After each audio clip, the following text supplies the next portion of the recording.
तो आज हम बाकी सारे सेल ऑर्गेनेल्स के बारे में बातें करेंगे। तो सबसे पहले हम जिसके बारे में बात करेंगे दैट इज़ प्लास्टिड। प्लास्टिड के बारे में आप लोगों को एक ख़ास चीज़ ऑलरेडी पता है, वो क्या है कि it is only found in plant cells but not in animal cells. अभी प्लास्टिड के बारे में आपको जो चीज़ें याद रखनी है वो ये है, प्लास्टिड का 3 धरन होता है। There are 3 types of plastid. एक होता है जिसको हम कहते हैं क्लोरोप्लास्टिड। क्या कहते हैं? क्लोरोप्लास्टिड, और इन शॉर्ट क्लोरोप्लास्ट। दूसरा जो है उसको हम कहते हैं क्रोमोप्लास्टिड या फिर क्रोमोप्लास्ट। और तीसरा जो है उसको हम कहते हैं ल्यूकोप्लास्टिड या फिर ल्यूकोप्लास्ट। ठीक है ना? तो these are the 3 types of plastid found in case of plant cells. ये तीनों के तीनों प्लास्टिड हमको सिर्फ और सिर्फ प्लांट सेल में ही मिलते हैं। लेकिन प्लांट सेल की कहाँ पर, प्लांट बॉडी की कौन सी जगह की सेल में ये होंगे, इसके ऊपर बेसिस करके इन तीनों का ये अलग अलग नाम है और तीनों का कैरेक्टरिस्टिक्स भी अलग है। तो चलिए देख लेते हैं क्या कैरेक्टरिस्टिक्स है। जो मैंने ड्रॉ किया था प्लांट सेल में, ग्रीन कलर का स्ट्रक्चर नाम दिया था उसे क्या, प्लास्टिड, क्लोरोप्लास्टिड। तो वो मैंने क्लोरोप्लास्टिड ड्रॉ किया था, मैंने क्रोमोप्लास्ट या ल्यूकोप्लास्ट ड्रॉ नहीं किया, क्योंकि हम ज़्यादातर क्लोरोप्लास्ट को ही ड्रॉ करते हैं in case of a simple diagram of plant cell, क्योंकि सारे चीज़ों को तो हम वैसे भी ड्रॉ नहीं कर पाएंगे ना। तो अब अगर हम क्लोरोप्लास्ट की कैरेक्टरिस्टिक्स बताएं तो क्लोरोप्लास्ट क्या करता है, इट कैरीज क्लोरोफिल। और क्लोरोफिल क्या काम करता है, ये तो आपने बचपन से पढ़ा हुआ है। क्लोरोफिल होता है अपना ग्रीन पिगमेंट होता है प्लांट का जो ग्रीन पिगमेंट होता है दैट इज़ द क्लोरोफिल। और ये क्लोरोफिल की मदद से प्लांट क्या करता है, प्लांट फोटोसिंथेसिस करता है, and photosynthesis is the production of food. तो क्लोरोफिल नहीं होगा तो फूड प्रोडक्शन नहीं होगा। तो फिर आप समझो क्लोरोफिल जो ग्रीन कलर का पिगमेंट है उसकी वजह से क्लोरोप्लास्ट का ग्रीन कलर होता है। और ये ग्रीन कलर हमें कहाँ मिलता है, प्लांट की लीव्स में मिलता है, या फिर कुछ प्लांट की, या फिर छोटे मोटे प्लांट की, या कुछ हर्बिशियस प्लांट्स की हमें स्टेम्स में भी ये ग्रीन कलर मिलता है। तो जहाँ जहाँ ग्रीन कलर मिलेगा वहाँ वहाँ जो सेल्स होंगे उन सेल में क्लोरोप्लास्ट होगा ही होगा।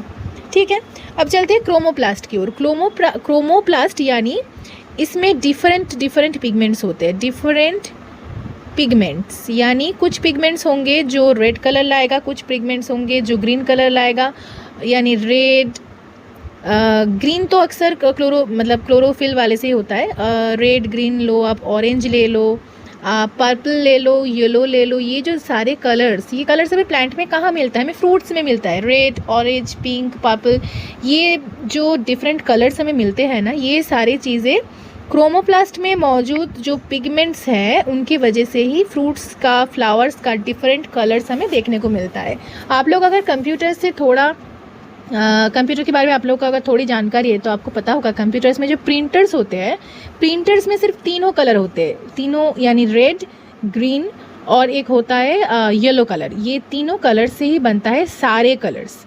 तो ठीक वैसे ही ये जो red pigment, yellow pigment, green pigment, ये सारी चीज़ें, ऑरेंज पिगमेंट, और उन पिगमेंट्स का भी अलग अलग नाम है जो आपको हायर क्लासेस में पता चलेगा। ये जो डिफरेंट कलर्स की पिगमेंट 3-4 कलर की ही होते हैं, उन सब की मिक्सचर से डिफरेंट कलर्स प्रोड्यूस होता है फ्लावर्स और फ्रूट्स में। तो ये रहा क्रोमोप्लास्टिड का काम। अब बचता है कौन, अब बचता है ल्यूकोप्लास्टिड। ल्यूकोप्लास्टिड का बस एक ही फंक्शन होता है, एक ही पर्पस होता है, वो है स्टोरेज। यानी प्लांट्स जो फूड प्रोड्यूस करता है वो कार्बोहाइड्रेट की फॉर्मेट में प्रोड्यूस करता है, फिर वो कार्बोहाइड्रेट से उसे फैट या प्रोटीन में कन्वर्ट कर सकता है, और उस हिसाब से वो डिफरेंट ल्यूकोप्लास्टिड को इस्तेमाल करके उस फूड को वो स्टोर करके रख सकता है। अब depending upon the type of food leucoplast is storing, leucoplast can be of 3 types. Leucoplast का जो 3 टाइप्स है अब वो देख लेते हैं। तो ल्यूकोप्लास्ट क्या करता है, स्टोर करता है फूड को। और फूड की नॉर्मली तीनों टाइप्स होते हैं, एक होता है कार्बोहाइड्रेट, एक होता है प्रोटीन, एक होता है फैट। जो ल्यूकोप्लास्ट कार्बोहाइड्रेट को स्टोर करता है उसको हम कहते हैं एमाइलोप्लास्ट। क्या स्टोर करता है ये, कार्बोहाइड्रेट टाइप ऑफ फूड। अब दूसरा जो ल्यूकोप्लास्ट का टाइप है वो क्या होता है, वो होता है एल्यूरोन प्लास्ट। ये क्या स्टोर करता है? ये प्रोटीन को स्टोर करता है। प्रोटीनेशियस जो फूड है उस टाइप की फूड को एल्यूरोनप्लास्ट स्टोर करता है। और तीसरा टाइप क्या बचता है? वो बचता है एलाइयोप्लास्ट। एलाइयोप्लास्ट यानी जो फैटी सब्सटेंस को स्टोर करता है। तो जो कार्बोहाइड्रेट को स्टोर करता है उसको हम कहेंगे एमाइलोप्लास्ट, जो प्रोटीन को स्टोर करते हैं उसको हम कहेंगे एल्यूरोनप्लास्ट, और जो फैट को स्टोर करता है उस ल्यूकोप्लास्ट को हम कहेंगे elaioplast. These are the types of leucoplast. Leucoplast की जो 3 टाइप्स है वो यही है। ओके अब ये जो एल्यूरोनप्लास्ट है इसको हम कभी कभार प्रोटीनोप्लास्ट भी कहते हैं। क्या कहते हैं? प्रोटीनोप्लास्ट। प्रोटीन के नाम से आपको याद रह जाएगा प्रोटीनोप्लास्ट। तो कंफ्यूज मत हो जाना, एमाइलोप्लास्ट, एल्यूरोनप्लास्ट और जिसको हम प्रोटीनोप्लास्ट भी कहते हैं, और third is elaioplast. This are the 3 types of leucoplast. तो प्लास्टिड की यही सारे आपको डिफरेंसेस टाइप्स आपको याद रखनी है। प्लास्टिड की हम सारे प्लास्टिड की डायग्राम्स हम पढ़ते नहीं हैं, हम पढ़ते हैं सिर्फ और सिर्फ क्लोरोप्लास्ट की डायग्राम। क्लोरोप्लास्ट, अब क्लोरोप्लास्ट की डायग्राम देख लेते हैं। उनमें आपकी जो कुछ फिगर्स आपको याद रखनी पड़ेगी। वो फिगर्स क्या क्या है? एक है ग्राना, दूसरा है स्ट्रोमा। ये सारी चीज़ें आपको मैं डायग्राम को दिखा दूंगी। तीसरी नाम है thylakoid which is a very important organelle. Fourth है मेम्ब्रेन जो कि क्लोरोप्लास्ट में मिलेगा जैसे हमें माइटोकॉन्ड्रिया में भी मिला था। फिफ्थ है डीएनए, मैंने भी बताया क्लोरोप्लास्ट में डीएनए है इसीलिए इसको कहते हैं सेमी ऑटोनोमस ऑर्गेनल, और इस डीएनए को हम क्लोरोप्लास्टिडियल डीएनए भी कहते हैं। अब ये जो थाइलाकॉइड है इसी में रहता है वो green important pigment that is name is chlorophyll. तो चलिए अब देख लेते हैं क्लोरोप्लास्ट का डायग्राम। देखो अब ये होता है एक क्लोरोप्लास्ट का इंटरनल स्ट्रक्चर।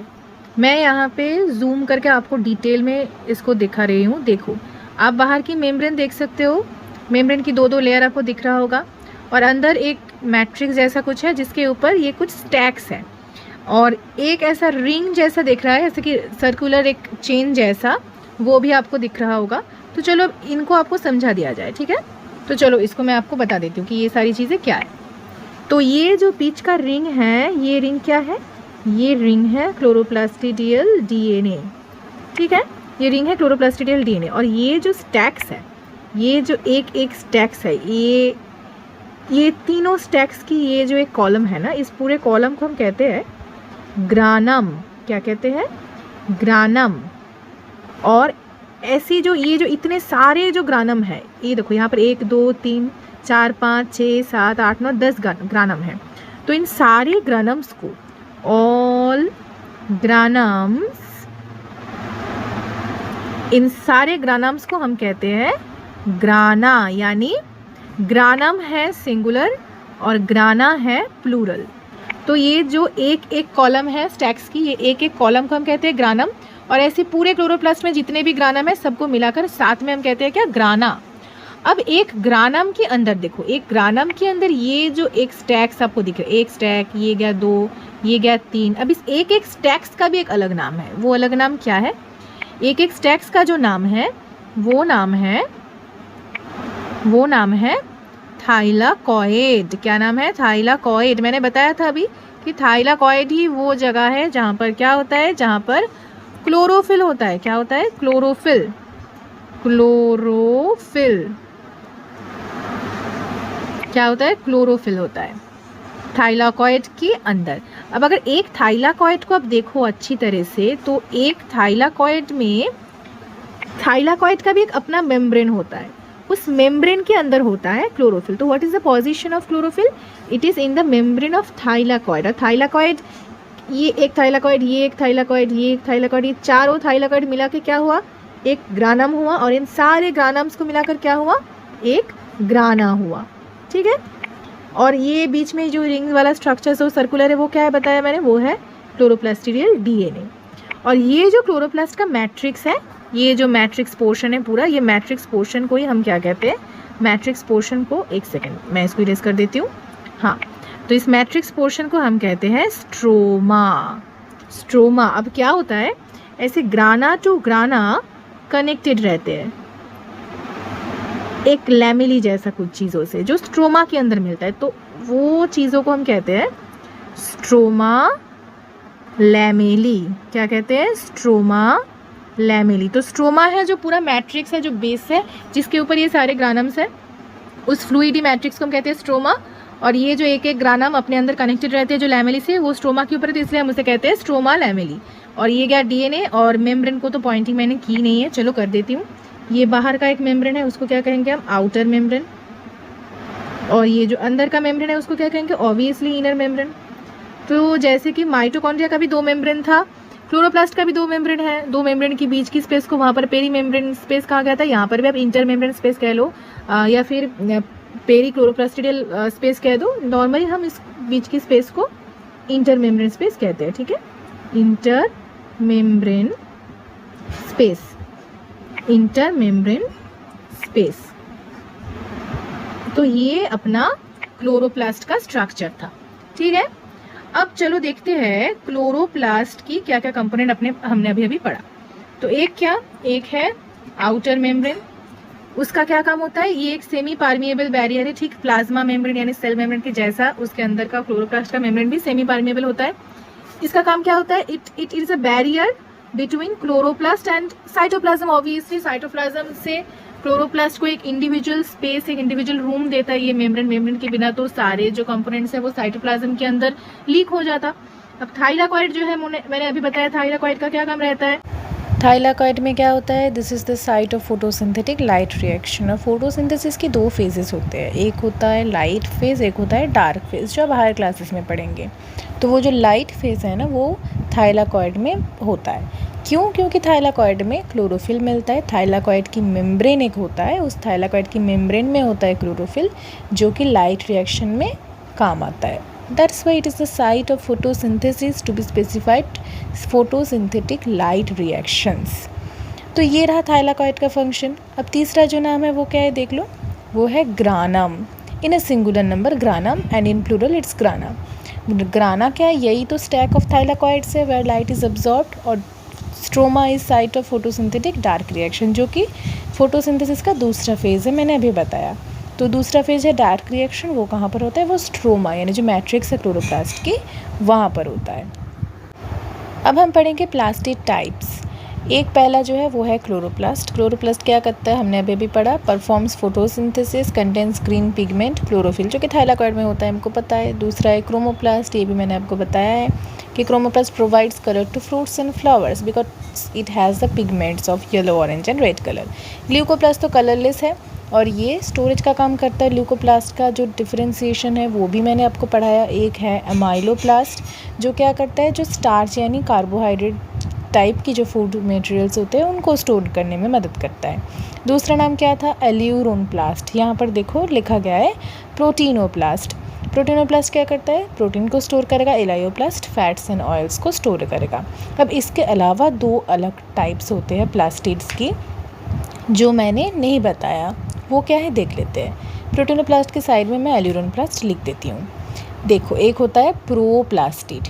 प्रो यानी जो प्लास्टिड की डिफरेंशिएशन का पहला स्टेप है, यानी प्लास्टिड तो बन गया है लेकिन वो प्लास्टिड की कोई डिफरेंशिएशन, कोई स्पेशलाइजेशन अभी तक हुई नहीं है कि वो क्लोरोप्लास्ट बनने वाला है या क्रोमोप्लास्ट बनने वाला है या ल्यूकोप्लास्ट बनने वाला है।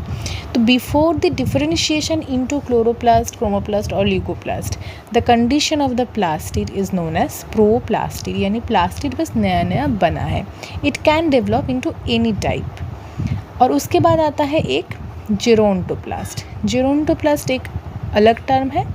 ये हम किसको कहते हैं? जो क्लोरोप्लास्ट की एजिंग शुरू हो गई है। अगर क्लोरोप्लास्ट की एजिंग या सेनेसेंस यानी उसकी मैच्योरेशन प्रोसेस शुरू हो चुकी है, वो भी डिस्ट्रक्शन की ओर बढ़ रहा है, तो उस तरह की एजिंग क्लोरोप्लास्ट को हम कहते हैं जेरोंटोप्लास्ट। तो ये 2 अलग टर्म्स है जो आपको छोटी मोटी बातों के अंदर आपको याद रखनी है। अब दूसरी ऑर्गेनेल पे चलते हैं। उसका नाम क्या है? उसका नाम है सेंट्रोजोम। सेंट्रोजोम के बारे में एक स्पेशल फीचर तो आपको ऑलरेडी पता है, वो क्या है कि this is only present in case of animal cell. Animal cell में ही हमको सिर्फ सेंट्रोजोम मिलता है। सेंट्रोजोम की क्या 2 पार्ट्स मैंने बताया था? एक था सेंट्रियोल्स, जो कि दोनों आपस में 90 डिग्री का एंगल बनाते हुए रहता है, यानी two centrioles are perpendicular to each other, इन दोनों के बीच में क्या एंगल है 90 डिग्री का। और दूसरा पार्ट क्या था, दूसरा पार्ट था एस्ट्रल रेज, जो कि रेज जैसा होता है इसकी चारों ओर। तो सेंट्रियोल्स का बात हो गई, एस्ट्रल रेज का बात हो गया। अब सेंट्रोसोम का काम क्या है वो मैं बता देती हूँ। सेंट्रोसोम का जो काम है वो होता है सेल डिवीज़न का, यानी जब एक सेल से दूसरा तीसरा सेल बनता है, सेल जब डिवाइड होता है, तब ये सेंट्रोसोम की जो एस्ट्रल रेज है वो काम आता है। यानी centrosome helps in the division of cells, cell division के दौरान एक फेज़ में ये मदद करता है। अब आपके दिमाग में ये सवाल आएगा कि प्लांट सेल भी तो डिवाइड होते हैं, तो प्लांट सेल में ये डिवीज़न का काम कौन मदद करता है उस वक्त, क्योंकि सेंट्रोसोम तो प्लांट सेल में होता नहीं है। तो प्लांट सेल में ये सेल डिवीज़न वाला काम करने के लिए कुछ और चीज़ें होते हैं, जिनका नाम क्या है, जिनका नाम है माइक्रोट्यूब्यूल्स। एनिमल सेल में सेंट्रोसोम ये काम करेगा और प्लांट सेल में सेल डिवीज़न का काम कौन करेगा, माइक्रोट्यूब्यूल्स करेगा। यानी microtubules help in cell division in case of plant cell, while centrosome does the job in case of animal cell। तो ये गया आपका सेंट्रोसोम वाला पोर्शन। चलो क्लोरोप्लास्ट और सेंट्रोसोम का काम तो हो गया, बाकी सारे ऑर्गेनेल्स के बारे में जान लेते हैं। अब चलो जानते हैं राइबोसोम के बारे में, जो पूरा साइटोप्लाज्म में, माइटोकॉन्ड्रिया में, क्लोरोप्लास्ट में भी फैला हुआ होता है और भी बहुत सारी ऑर्गेन्स में मिलता है, जैसे कि एंडोप्लाज्मिक रेटिकुलम, जिसके बारे में मैं बताऊंगी अभी। इन सारी चीज़ों के ऊपर राइबोसोम्स रहते हैं। Ribosomes are basically not membrane bound, इनका कोई मेम्ब्रेन होता नहीं, क्योंकि अलग से ये ऑर्गेनल, मतलब इसका कोई पर्टिकुलर स्ट्रक्चर वैसे नहीं दिखता है, जैसे कि मेम्ब्रेन बाउंड एक कंपैक्ट स्ट्रक्चर नहीं दिखता है, तो it is not membrane bound. लेकिन अगर हम राफली इसको बनाए ना, तो ये ऐसा कुछ एक बड़ा यूनिट दिखेगा, इसका एक छोटा यूनिट दिखेगा। तो ribosome is composed of one smaller सब यूनिट और वन लार्जर या फिर बिगर, जो भी आपको लार्जर सब यूनिट। दो सब यूनिट्स होते हैं, एक छोटा एक बड़ा, ये होता है राइबोसोम का स्ट्रक्चर। और basically ribosome is composed of RNA and proteins. RNA और प्रोटीन्स का कुछ क्लस्टर जैसा होता है, ठीक है ना। आरएनए और प्रोटीन्स का क्लस्टर जैसा होता है, जो कि अलग से उसका कोई मेम्ब्रेन कॉम्पैक्ट हमको नहीं दिखता है। That is why we say ribosome is not a membrane bound, और we can say a membraneless organelle is ribosome. And this is a very important question. और इसका क्या कंपोजिशन होता है, आरएनए और प्रोटीन का कंपोजिशन होता है, और इसका एक स्मॉलर सब यूनिट रहता है, एक लार्जर सब यूनिट रहता है। ओके, अब चलो नेक्स्ट में जाते हैं। नेक्स्ट क्या है, नेक्स्ट ऑर्गेनेल जो मैंने बताया था वो क्या है, एक लाइसोसोम। लाइसोसोम भी मैंने बताया था, ये भी एक ऐसे ऑर्गेनेल है जो सिर्फ और सिर्फ एनिमल सेल में ही मिलता है। कुछ प्लांट सेल्स में, लोअर क्लासेस में मिल जाता है, लेकिन मोस्टली एनिमल सेल्स में ही मिलता है। लाइसोसोम का एक बहुत ही शानदार नाम है। What is this? This is suicidal bag. तो लाइसोसोम को हम क्या कहते हैं, सुइसाइडल बैग। अब सुइसाइड करना किसको कहते हैं, सुइसाइड करना सबको पता है, सुइसाइड करना किसको कहते हैं, टू किल इटसेल्फ, यानी अपने आप को मार देने का काम करता है लाइसोसोम। लाइसोसोम अगर है और वो खुद को मार रहा है, तो उससे सेल को क्या फ़ायदा होगा, यानी लाइसोसोम प्रोड्यूस हो रहा है और वो अपने आप को मार दे रहा है, तो how is it related to cells facility. Lysosome क्या करता है, सेल की जो चीज़ें, जो सेल की कुछ एक्सक्रीटा होते हैं, जो चीज़ें सेल के लिए पॉइजनस हो सकता है, क्या हो सकता है, पॉइजनस हो सकता है, सेल के लिए जो अनयूज़फुल है, अननेसेसरी जो चीज़ें हैं, उन सारी चीज़ों को वो क्या करता है, अगर मानो ये एक लाइसोसोम है, तो ये उन सारी चीज़ों को अपने अंदर ले लेगा, इनगल्फ कर लेगा। It engulfs this unnecessary, unuseful, poisonous, harmful substances of cell into itself. ये सारी चीज़ों को अपने अंदर ले लेगा और फिर ये फट जाएगा, इट डिस्ट्रॉयज इटसेल्फ। जैसे कि सुइसाइड बॉम्बर्स होते हैं, है ना। सुइसाइड बॉम्बर्स जो होते हैं वो क्या करते हैं, वो अपने आप की खुद के साथ बॉम्ब को टाई कर लेते हैं और फिर जहाँ पर उनको बॉम्ब को ब्लास्ट करना है वहाँ जाकर वो उस बॉम्ब को ब्लास्ट कर देता है, तो वो खुद भी मरता है, उसके साथ बहुत लोगों को लेके मरता है। ठीक वैसा ही है लाइसोसोम।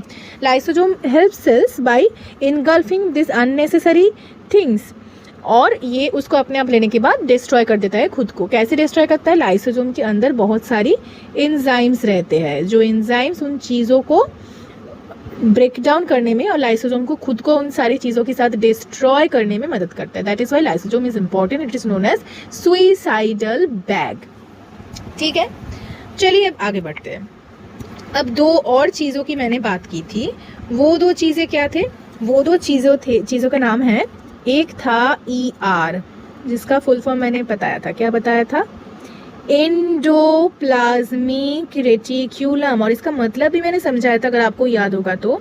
एंडोप्लाज्मिक यानी प्लाज्मा यानी साइटोप्लाज्म के अंदर का होता है, रेटिक्यूलम यानी रेटिक्यूलेट स्ट्रक्चर्स होता है। और दूसरी जो चीज़ है वो बताया था मैंने गोल्गी बॉडीज। अब ये दोनों स्ट्रक्चर ना कुछ सिमिलर दिखता है, तो दोनों को मैं साथ में बता रही हूँ, गोल्गी बॉडीज। अब ये ER और गोल्गी बॉडीज, ये दो चीज़ें बेसिकली क्या होता है, अगर ये एक न्यूक्लियर मेम्ब्रेन है, न्यूक्लियर मेम्ब्रेन पोरस होता था, मैंने बताया था ऐसा होता था न्यूक्लियर मेम्ब्रेन, यहाँ पर पोर्स होते हैं न्यूक्लियर मेम्ब्रेन्स की, कुछ पोर्स होते थे न्यूक्लियर मेम्ब्रेन्स की, है ना। डबल लेयर्ड मेम्ब्रेन था न्यूक्लियर मेम्ब्रेन, सेल के अंदर का न्यूक्लियस की मेम्ब्रेन के बारे में बोल रही हूँ, ठीक है ना, कंफ्यूज मत होना, nuclear membrane it is, nucleus की मेम्ब्रेन। अब इसके बाहर ही मैंने कुछ ऐसी स्ट्रक्चर्स ड्रॉ की थी जिसको मैंने ER पॉइंट आउट की थी, है ना। तो ERs are basically, endoplasmic reticulums are basically extensions of nuclear membrane, extensions of nuclear membrane, इसलिए वो न्यूक्लियर मेम्ब्रेन के बाहर से ये शुरू हो जाता है। और उसके बाहर, उसके बाद एंडोप्लाज्मिक रेटिक्यूलम के ऐसे कुछ ट्यूबुलर स्ट्रक्चर्स रहते हैं, कुछ ऐसे गोल गोल वेसिकल्स रहते हैं, और उसके बाहर होता है गोल्गी बॉडीज का जोन, वहाँ पर भी उनका भी वेसिकल्स होता है, उनका भी ये ट्यूबुलर स्ट्रक्चर्स होते हैं। तो क्या काम क्या करता है ये लोग जो। अब एंडोप्लाज्मिक रेटिक्यूलम दो तरह की होती है। कुछ एंडोप्लाज्मिक रेटिक्यूलम की ये जो ट्यूब्यूल लाइक स्ट्रक्चर्स हैं उनमें प्रेजेंट होता है राइबोसोम्स, और राइबोसोम्स का काम मैंने बताया नहीं, राइबोसोम्स का काम होता है प्रोटीन का सिंथेसिस करना। So the function of ribosome is protein synthesis. अब राइबोसोम अगर प्रोटीन सिंथेसिस करेगा तो ER यानी एंडोप्लाज्मिक रेटिक्यूलम में अगर राइबोसोम प्रेजेंट होगा तो वहाँ पर भी वो सेम फंक्शन ही करेगा। इसी वजह से जिन ER में राइबोसोम्स प्रेजेंट होते हैं उन ER का काम भी होता है प्रोटीन का सिंथेसिस करना। अब वो ER का क्या जिनमें राइबोसोम्स प्रेजेंट नहीं होते हैं? The second type of ER which do not carry the ribosomes, their function is different। उनका फंक्शन क्या होता है, वो तो प्रोटीन का सिंथेसिस नहीं कर पाएगा जिनमें राइबोसोम नहीं होगा। जैसे कि ये देख लो आप, ये वाला जो ER का ट्यूब्यूल आपको दिख रहा है, मैं पॉइंट कर देती हूँ, हाँ ये वाला, इसमें तो राइबोसोम्स नहीं है, तो ये क्या करेगा, ये लिपिड का सिंथेसिस करेगा। तो ER दो तरह की होती है, जिनमें राइबोसोम्स होते हैं वो प्रोटीन का सिंथेसिस करेगा, जिनमें राइबोसोम नहीं होंगे वो लिपिड का सिंथेसिस करेगा। अब जो प्रोटीन का सिंथेसिस कर रहा है राइबोसोम कैरी करने वाला, उनको हम कहेंगे RER यानी rough endoplasmic reticulum, because their appearance becomes rough due to the presence of ribosome. और जिनमें राइबोसोम नहीं होंगे वो स्मूथ अपीयर करेगा, तो उसको हम कहेंगे स्मूथ एंडोप्लाज्मिक रेटिक्यूलम। तो RER का काम होता है प्रोटीन सिंथेसिस, और ACR यानी स्मूथ एंडोप्लाज्मिक रेटिक्यूलम का काम होता है लिपिड का सिंथेसिस। तो ये गया अपना एंडोप्लाज्मिक रेटिक्यूलम की काम। अब मैं ये वाली पोर्शन को इरेज कर देती हूँ गोल्गी बॉडीज़ का काम लिखने के लिए। तो गोल्गी बॉडीज़ देखो ER की बाहर प्रेजेंट होता है, यानी पहले न्यूक्लियर मेम्ब्रेन, उसके बाद ER, उसके बाद आता है गोल्गी बॉडीज़। तो ER ने क्या काम किया, ER ने प्रोटीन का सिंथेसिस किया, लिपिड का सिंथेसिस किया। अब जो प्रोटीन होते हैं ना, वो हमारी सारी एक्सप्रेशन जो होती है जीन्स के, वो एक्सप्रेशन को कौन कैरी करता है, प्रोटीन। अब प्रोटीन को फंक्शनल बनाने के लिए, उनको एक्सप्रेस करने के लिए प्रोटीन को मॉडिफाई करना पड़ता है, उनको फोल्डिंग करना पड़ता है। ये मॉडिफिकेशन का काम करता है गोल्गी बॉडीज़, यानी गोल्गी बॉडीज़ ER के बनाए हुए प्रोटीन को मॉडिफाई करके उनको एक्टिव या फिर फंक्शनल जो भी बोलो वो स्टेट प्रोवाइड करेगा। तो ER प्रोटीन का सिंथेसिस करेगा और गोल्गी बॉडी उनको मॉडिफाई करेगा।